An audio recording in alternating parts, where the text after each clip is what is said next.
Welcome back to another technical deep dive here in the debug zone.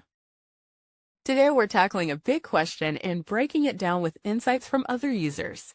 Hopefully this clears up some misconceptions and helps you get the answer you need.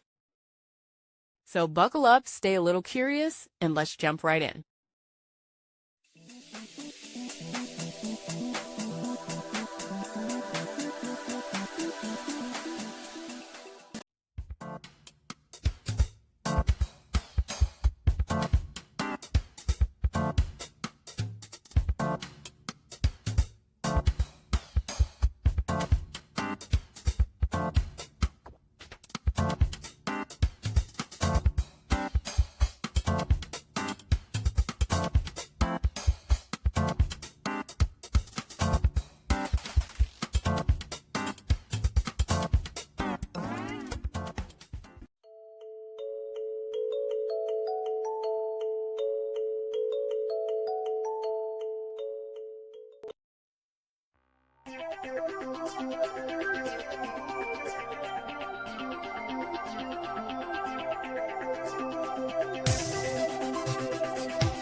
And that's a wrap.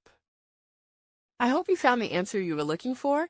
If you did, take a second to hit that subscribe button. It really helps out.